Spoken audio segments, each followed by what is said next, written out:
In the mountains of Aragon, there stands a convent that should never have kept the secret it guards. In the year 1315, a 30-year-old man knelt before the iron bars of the convent of Saint Eulalia, not to pray, but to demand answers about his true name. What he discovered that night would forever change the history of the Aragonese crown. Because sometimes, when the truth comes to light, it reveals that a mother's love can turn into the cruelest form of betrayal, and that sacred vows may conceal oaths far darker and far more final than anyone dares imagine. But before we dive into this story, hidden for more than 7 centuries, if you're one of the brave who dares to hear tales that those in power would rather silence, subscribe and ring the bell. Give this story a like to prove that you are not afraid of the truth, and leave a comment telling us from which country and city you're listening.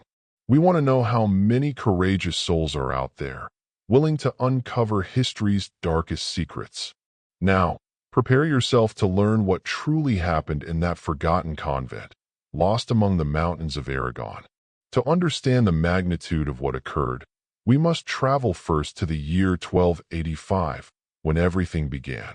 That year marked not only the end of King Pedro I of Aragon's reign, but also the beginning of one of the darkest secrets the crown ever guarded. High among the mountains that rose between Huesca and the Pyrenean valleys stood the convent of Saint Eulalia, a cloistered community renowned for its absolute discretion and unwavering loyalty to the crown. Built atop the ruins of an ancient Roman fortress, the convent stood as a gray citadel of stone beneath perpetually overcast skies.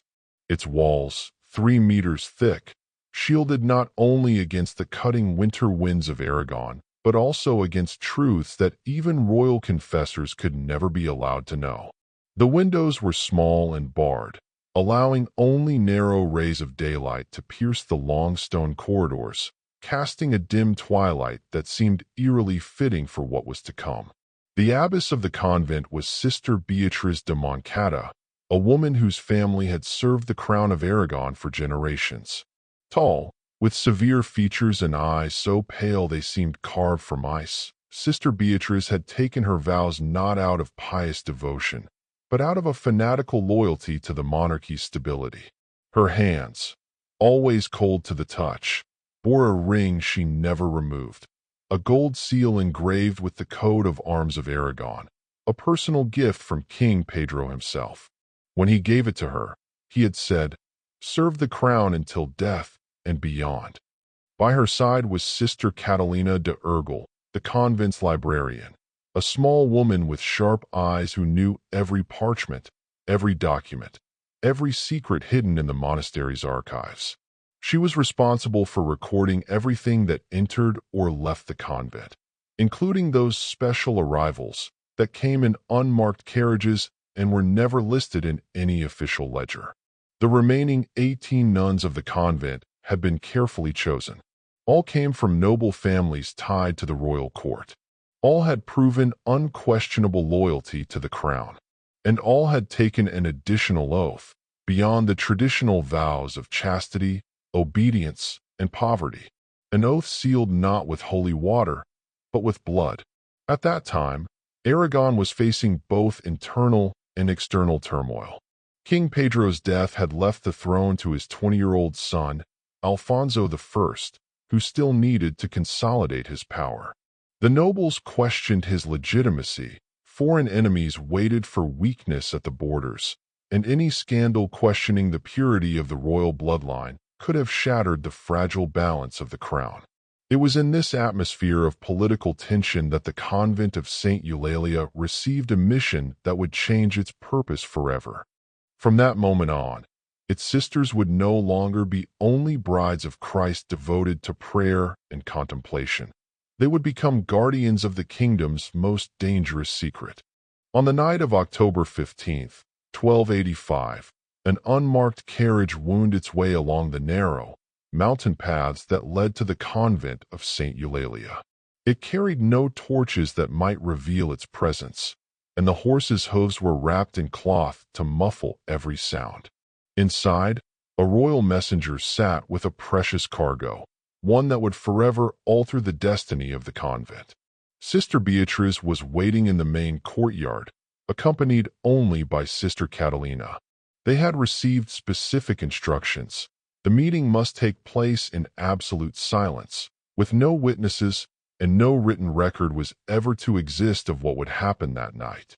The messenger stepped down from the carriage, holding a bundle wrapped in deep blue velvet. It was small, no heavier than a sack of grain, but its contents were worth more than all the gold in the kingdom.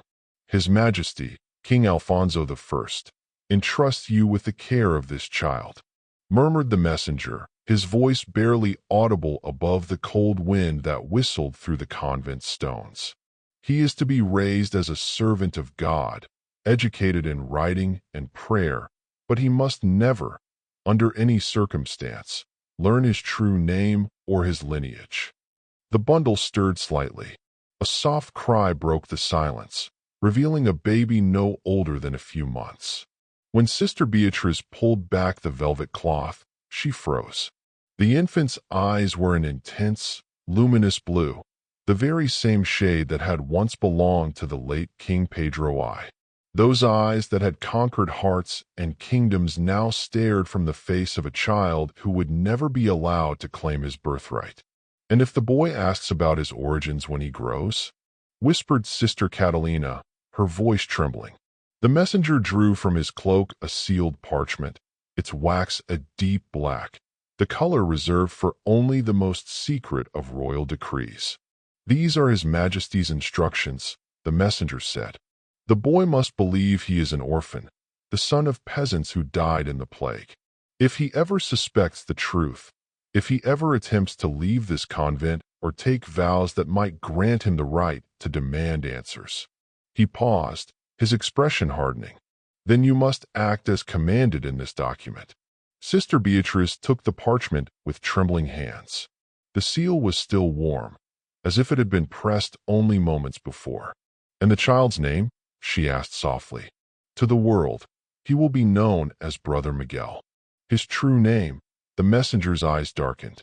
"That name must never be spoken within these walls. The crown's survival depends on it.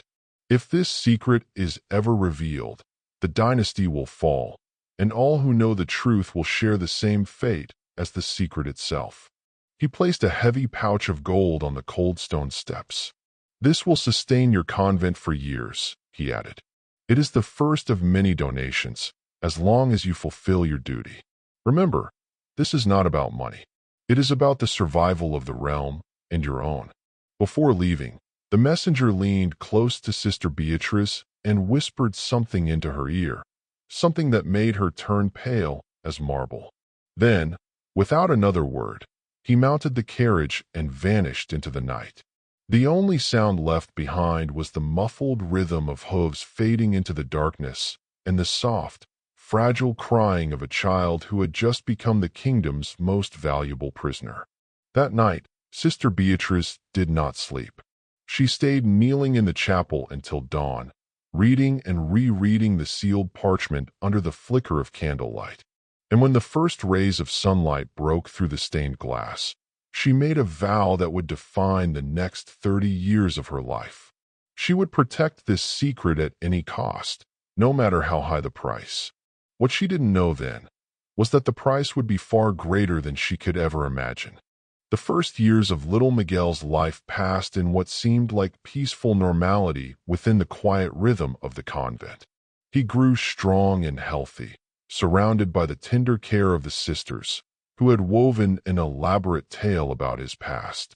According to them, he was the orphan son of peasants from a distant village, a village wiped out by the plague. They claimed they had rescued him from certain death when he was only a few months old. Miguel was no ordinary child. By the age of 5, he could already read Latin. At 7, his handwriting rivaled that of the most skilled scribes in the kingdom. By 10, he had memorized entire passages of the Holy Scriptures. But there was something else about him, something that unsettled the sisters. An innate authority, a calm confidence that showed even in his childhood games. He carried himself with a posture that resembled nobility, a grace that could not be taught nor suppressed. And above all, there was his restless curiosity about the world beyond the convent walls. "Why can't I leave the convent like other children?" he would ask constantly. "Why don't I have a family to visit me? Why do the sisters grow nervous whenever I ask where I came from?" Sister Beatrice had prepared answers for every question, but as the years passed, her explanations grew harder to sustain. Miguel was not like other orphans who had passed through Saint Eulalia. There was something regal in him, something impossible to disguise. His gaze carried a demand for truth that none of the nuns dared to answer. When Miguel turned 15, the signs that Sister Beatrice had long feared began to manifest. His features had sharpened into the unmistakable profile of the Aragonese kings whose portraits hung in the convent's chapel. His eyes, that piercing, royal blue, had grown even more striking, identical to those of the late King Pedro I, and his height now exceeded that of most men in the nearby village. That was when Sister Beatrice decided it was time to implement the second phase of the plan she had received 30 years earlier. She summoned a secret meeting with all the sisters of the convent in the stone cellars beneath the main chapel, a place where no sound could escape, and where the most sacred documents were kept. "Sisters," she began, her voice echoing against the damp walls, "the time has come to remember the oath we took 30 years ago, the oath that made us not only brides of Christ, but guardians of the Aragonese crown." The nuns exchanged anxious glances. They all remembered that night in 1285, when one by one they had cut the palms of their left hands and let their blood fall upon a parchment, sealing their vow of absolute loyalty to the secret they protected. "Miguel is growing," Sister Beatrice continued. "Soon he will be a man. And a man asks questions a child does not. A man demands answers that a child accepts without doubt, if those answers were ever to reach the light." Sister Catalina, now a frail woman of 60, her hands twisted with arthritis, but her mind still sharp as a dagger, stepped forward. "What exactly are you asking of us, Mother Superior?" "I ask that you remember," replied Sister Beatrice, her tone solemn, "that our oath was sealed with blood, and a blood oath can only be broken with blood." In that cold, damp cellar, the 18 nuns renewed the vow they had made 3 decades before. But this time, the oath contained a new clause, one that had not existed in the original covenant. If Miguel ever discovered the truth about his identity, if he ever became a threat to the stability of the crown, then they would be sacredly bound to silence him forever. What none of them knew, however, was that Miguel had developed a secret habit, wandering through the convent's hidden passages at night. That night, while the sisters renewed their oath in whispers and candlelight, Miguel listened through a crack in the wall. And for the first time in his life, he began to understand that the women who had raised him with tenderness and care were not the mothers they pretended to be. The following 5 years changed the atmosphere of the convent of Saint Eulalia in subtle but irreversible ways. Now aware that the sisters were hiding something about his past, Miguel began to behave differently. He became quieter, more observant, and far more strategic with his questions. He had learned the most important lesson of all. In this place, survival depended on silence. By day, he maintained the facade of the obedient young novice, dutiful, humble, and devoted to prayer. But by night, he explored the forbidden corners of the convent with the stealth of a shadow. He discovered that behind the main altar there was a secret chamber filled with documents he had never seen before.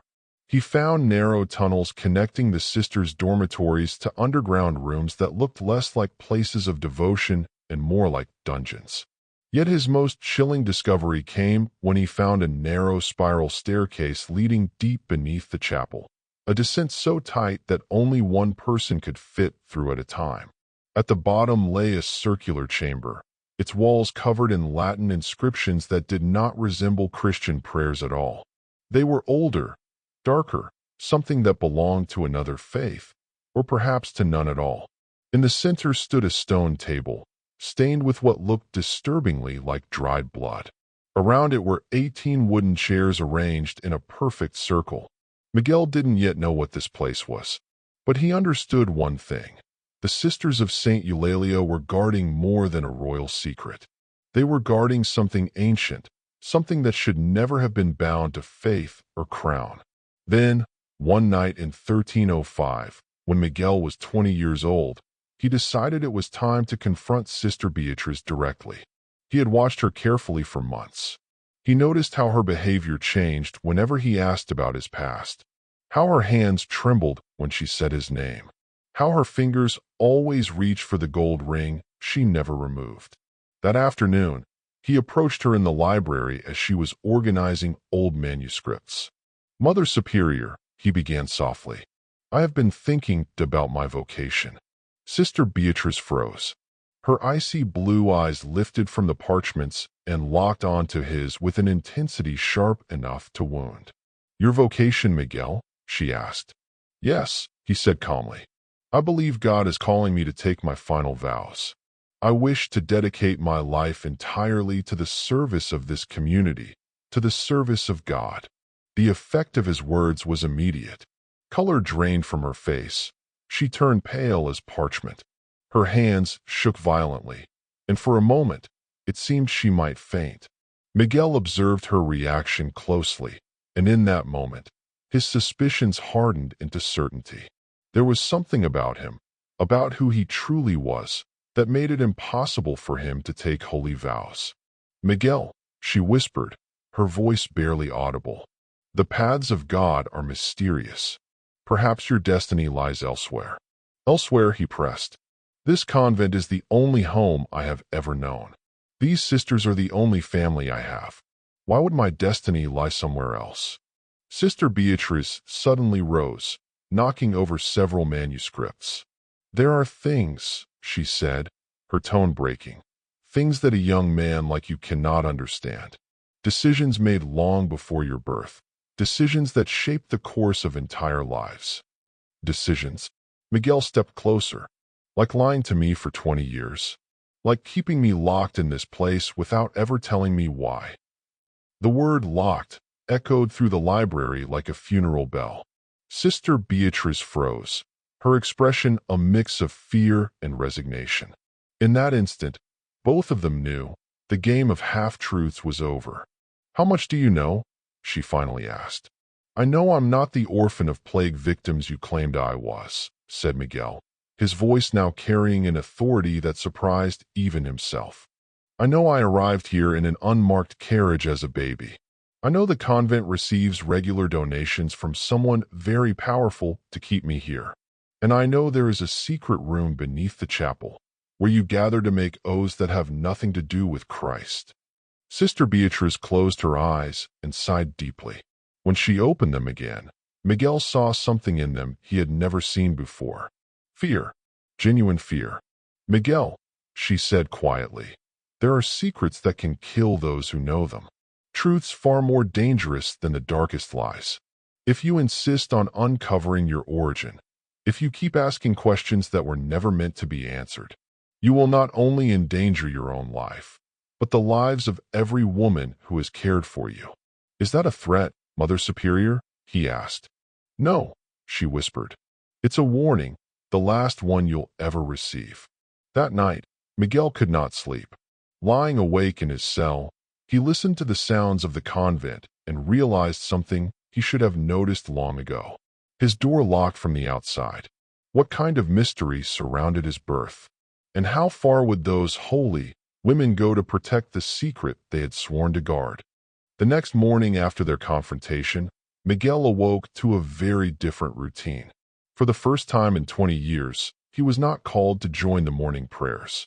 Instead, Sister Catalina appeared at his cell door with a tray of food.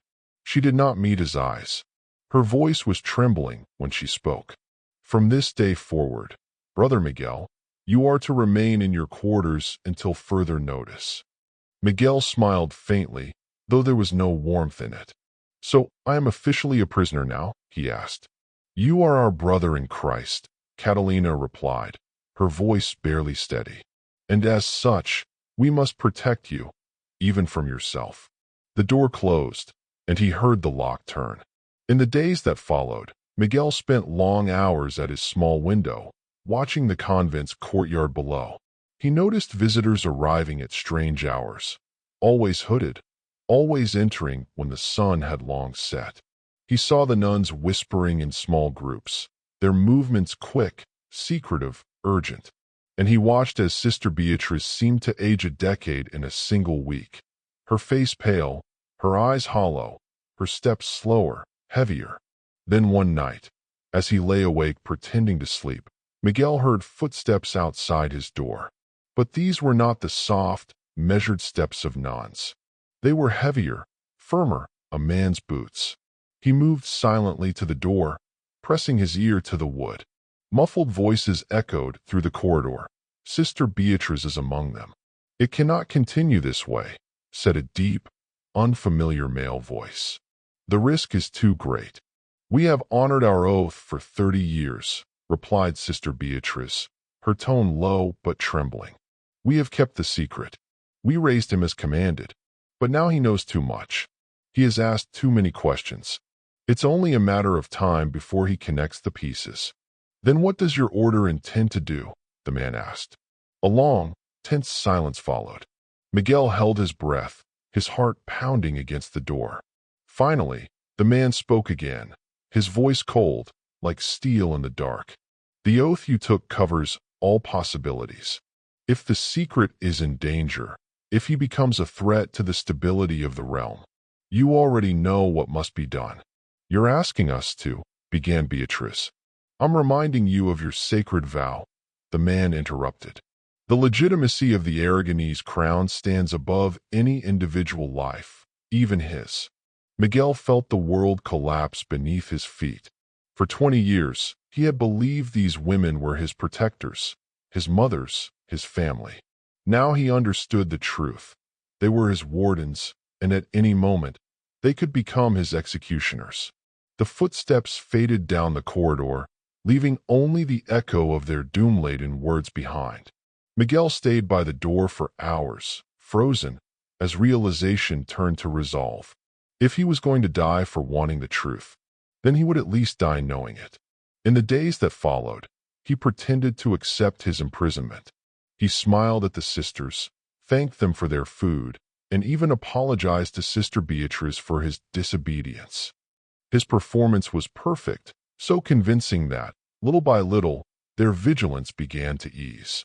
They believed he had finally surrendered. But in truth, Miguel was planning the most dangerous act of his life. He memorized their schedules, the hours of prayer, the times when the corridors fell silent. He studied which doors creaked, which keys Sister Catalina used for which locks. And most importantly, he determined the exact location of the archives, the one place in the convent that held every secret they had ever tried to bury. Then came the night of November 12th, 1305, when a violent storm swept across the Aragonese mountains. Thunder roared like cannons over the peaks, and rain lashed against the stone walls. Miguel knew this was his chance. The storm would mask every sound. The darkness would hide his every move. Using a crude lockpick fashioned from a metal fragment he had found in the gardens, he managed to force open the lock to his cell. The corridor was empty, lit only by a dying torch flickering at the far end. He slipped into the shadows, moving quickly and silently toward the staircase that descended into the lower levels. At the base of the stairs stood a massive oak door, reinforced with iron bands. The entrance to the convent's secret archives. Miguel had watched Sister Catalina open that door countless times, memorizing the sequence of keys she used. Now, his fingers moved nervously but precisely through the motions. It took several tense minutes, but at last, the lock clicked open, and Miguel stepped inside the heart of the secret. The room was silent except for the storm outside. Lightning flashed through a narrow window slit, throwing ghostly shadows across shelves lined with parchment scrolls, sealed letters, and royal decrees. Miguel's heart pounded in his chest as he approached the central table. Dust covered everything. Decades of forgotten history. Yet the air felt strangely alive, as if the secrets themselves were holding their breath. He began to search. Bundles of correspondence bearing the royal seal of Aragon lay stacked in careful order. Some were written in Latin, others in the delicate script of royal scribes. Then, among them, his hand stopped. He found a parchment more ornate than the rest, aged yellow, but edged with gold ink. And on it, in precise letters, was written a name he had never heard before, but one that felt like a key turning inside his soul. Miguel de Aragón. He unfolded the parchment, and the words that followed froze him where he stood. Natural son of His Majesty King Pedro I of Aragon and Lady Elena of Castile, court noblewoman, born July 15, 1285, and delivered into the custody of the Convent of Saint Eulalia by order of His Majesty Alfonso I. Miguel's hands trembled as the full truth settled over him. He was the son of a king. Royal blood ran through his veins. Everything he had been told, every word, every story, every lie, had been part of a carefully constructed cage meant to keep him from ever claiming his place. But there was more. Underneath the birth document lay another parchment, written in a different hand, colder, administrative, final. Its title read, Instructions for the Convent of Saint Eulalia concerning the custody of the royal bastard. Miguel's eyes raced across the page. The instructions were divided into 5 chilling points. The subject is to be raised as an orphan, with no knowledge of his true lineage. He shall receive religious education, but must never be permitted to take final vows. Should the subject discover his identity or pose any threat to the legitimacy of the crown, the sisters are authorized to eliminate him by any means necessary. The body must be buried in unconsecrated ground, with no marker to identify the remains. The death must appear as accident or natural illness.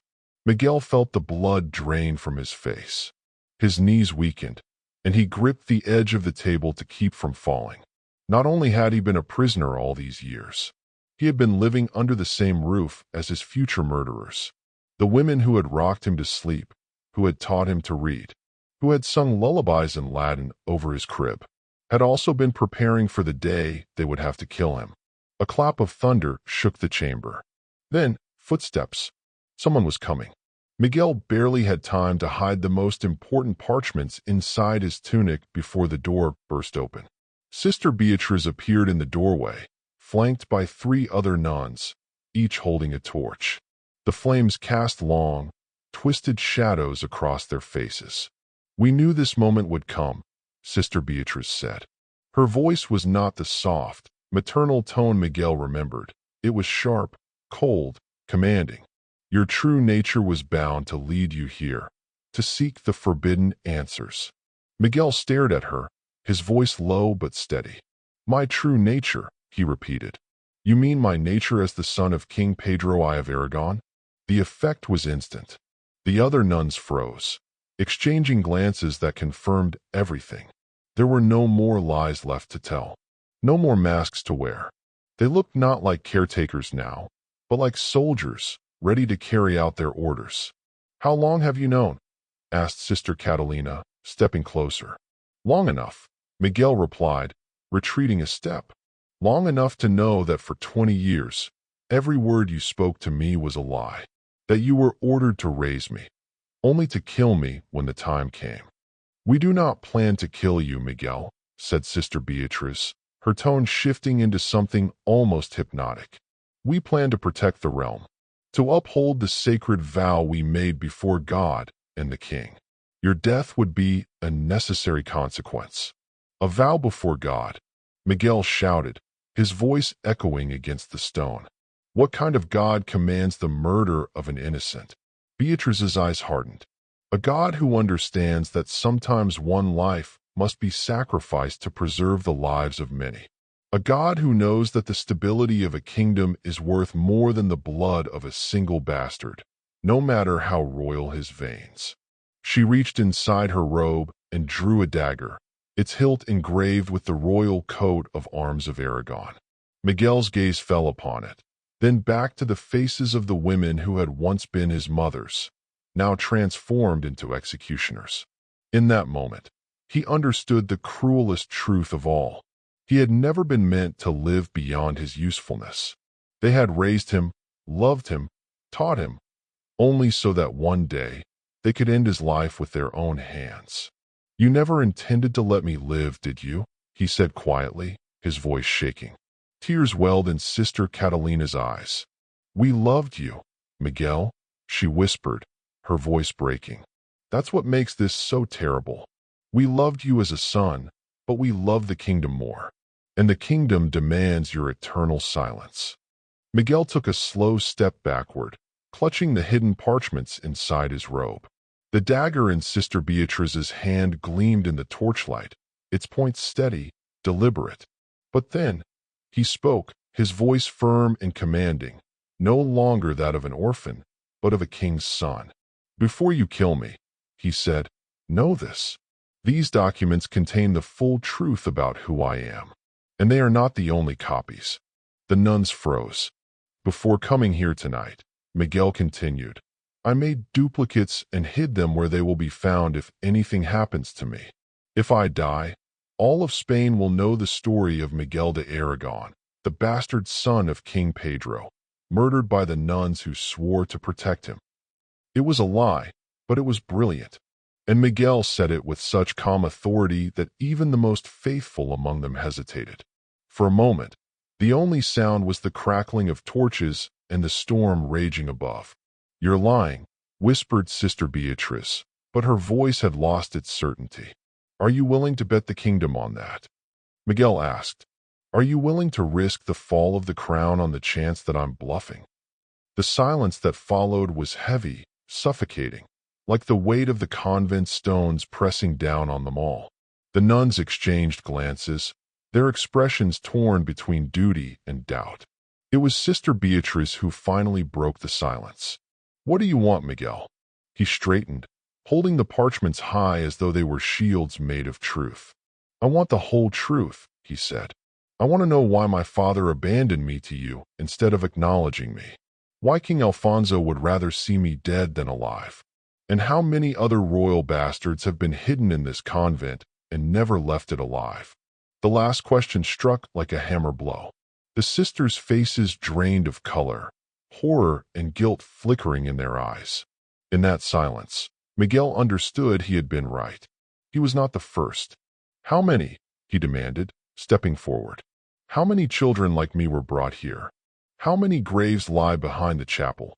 Graves with no names." Sister Catalina sank into a nearby chair, her strength gone.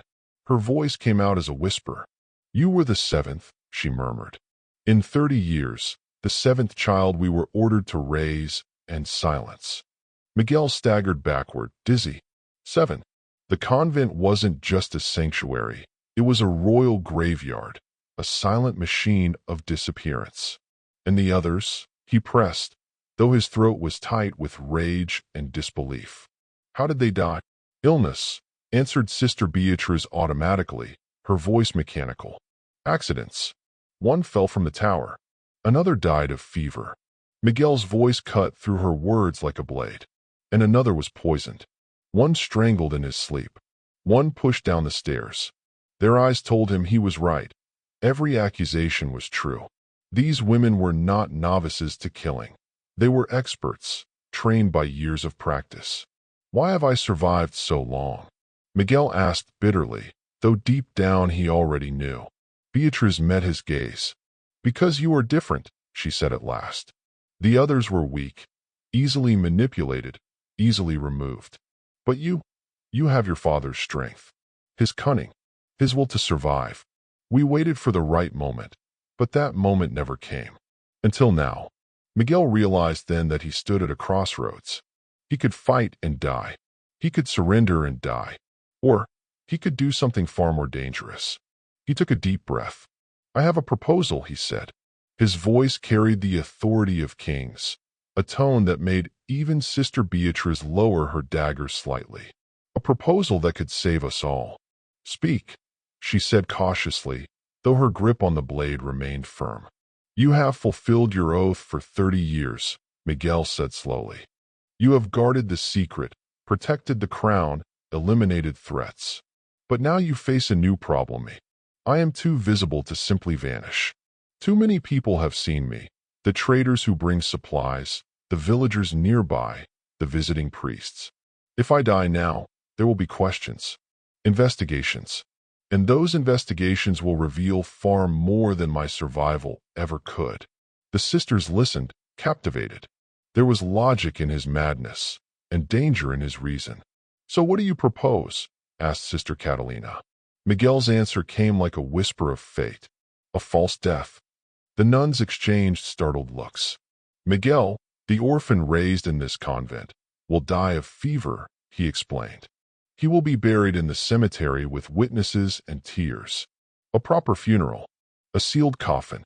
No one will ever question it. He paused, then continued. And afterward, Miguel de Aragón disappears. He becomes another man, under another name, in another land. A merchant in France. A scribe in Italy. A soldier in the Holy Land. Anywhere but here. The room was still, except for the rain against the windows. The plan was audacious, blasphemous, even, but perfectly logical. And what guarantee do we have? Asked Sister Beatrice slowly. That you will not reveal the secret once you are free? Miguel smiled. A small, cold smile that mirrored their own ruthlessness. Because if I expose the truth, I destroy myself as well. A bastard who claims royal rights is not a prince. He is a rebel, and rebels are executed.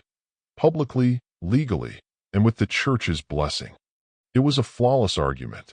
By silencing the secret, Miguel was protecting not only them, but himself. Then, from inside his tunic, he drew another document, freshly written, sealed with wax. This is my assurance, he said. A letter to King Alfonso I himself. In it, I renounce any claim to the throne. I acknowledge his legitimacy, and I swear never to reveal my true identity, in exchange for the chance to live a quiet, anonymous life. He held the parchment out toward Sister Beatrice. I will sign it before you. Seal it with my own blood, if you wish. You will keep it as proof of my vow. Beatrice stared at the letter for a long time. It was an elegant solution, a way to end the threat without bloodshed. And how? She asked finally. Would this false death be carried out? Miguel's reply came without hesitation. You are experts, he said, almost bitterly. You've made death look natural before. A fever, delirium, exhaustion. When I'm pronounced dead, you will fill the coffin with stones wrapped in cloth. During the confusion of the funeral, I'll disappear. The sisters moved to the corner of the room, whispering among themselves, weighing every risk, every possibility. Miguel waited, his pulse steady, his mind clear.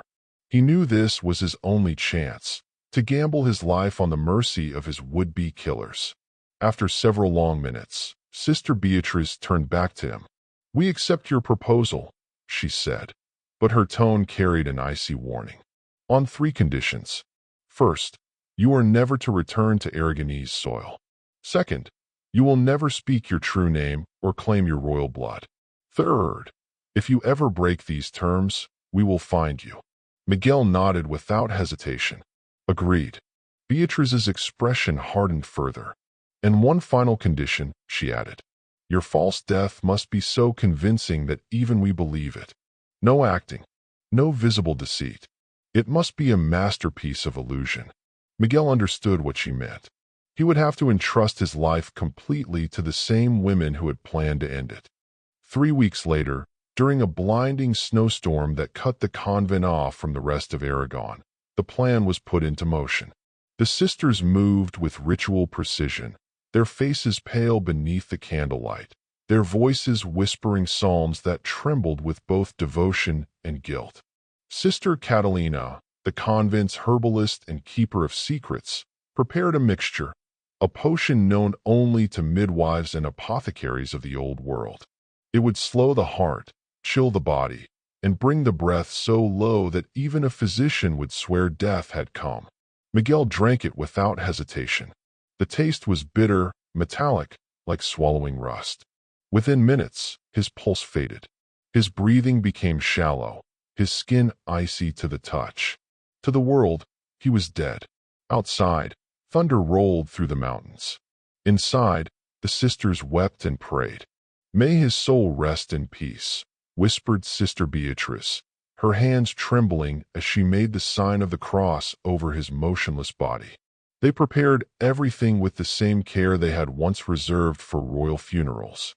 The coffin was filled with stones wrapped in burial shrouds soaked with herbs, heavy enough to fool anyone. Official documents were signed by the village physician, who had seen the lifeless boy with his own eyes. A priest came to administer the last rites, shivering from the cold, convinced he was blessing a corpse. When the bells tolled that night, the people of the nearby village mourned a nameless young monk, a victim of fever and divine mystery. But deep in the crypt, beneath the chapel floor, another ritual took place. 12 hours after his death, Miguel's body stirred. His heart beat faintly once more. He opened his eyes to darkness and the face of Sister Beatrice. She held a lantern low, her voice trembling between relief and fear. "It is done," she whispered. "From this moment on, Miguel of Aragon no longer exists." She handed him a small leather satchel. Inside, a set of merchant's clothes, forged travel papers naming him Rodrigo de Navarra, and enough gold coins to begin a new life. "May God forgive the lies we've lived," she said softly, "and forgive us for the ones we must continue to tell." Miguel, now Rodrigo, met her eyes for the last time. He memorized her face, the woman who had been his mother, his jailer, and nearly his executioner. "Will you do this again?" he asked quietly. "Will another child be brought here to live the same lie?" Sister Beatrice looked away. "That," she said, "depends on the kings who come after. We are only servants of their secrets." Before dawn, Rodrigo slipped out of the convent, moving through the snow-covered paths into the wilderness. Behind him, the bells tolled one last time, mourning a death that had never truly happened. He left behind a tomb that contained only stones, a name he could never speak again, and a truth that would die with him. Epilogue: The Price of Silence. In 1318, 3 years after Miguel's death, Sister Beatrice made her final entry in the convent's secret ledger. Her hands shook from age and guilt as she wrote by candlelight. "The 7th has been the last. We have fulfilled our vow to the end, but the cost has been greater than we ever imagined. May God forgive what we have done in the name of the crown." That night, she died in her cell, a rosary in her hands and a faint smile on her face. Some sisters claimed her last words were, "Miguel, forgive me." Others insisted she died whispering prayers until her final breath. Sister Catalina survived her only a few months. Her death was recorded as illness, though the younger nuns swore they heard her muttering names no one recognized and asking forgiveness for sins left unspoken. After their passing, the royal donations stopped. The mysterious visitors ceased. The convent of Saint Eulalia slowly returned to what it had always pretended to be, a place of prayer and peace. The new generations of nuns occasionally found strange parchments in the archives, sealed with the royal crest, written in careful Latin, referencing special duties. But lacking the context to understand, they treated them as relics from another age. In the graveyard behind the chapel, one nameless tomb blended quietly among the others. Visitors sometimes paused before it, sensing something solemn, never knowing that beneath that stone lay only dust and river stones wrapped in decayed cloth. And far away, somewhere in Europe, a man calling himself Rodrigo de Navarra lived a quiet, unremarkable life. A merchant to some, a traveler to others. But in his dreams, he still heard the bells of Saint Eulalia ringing at midnight, and the voices of women singing ancient hymns in Latin. No one ever knew his true name. No one ever discovered the secret he carried, because some places and some people never truly forget. And the convent of Saint Eulalia remained, for those who listened closely, a silent witness to how far power will go when truth becomes too dangerous to be known.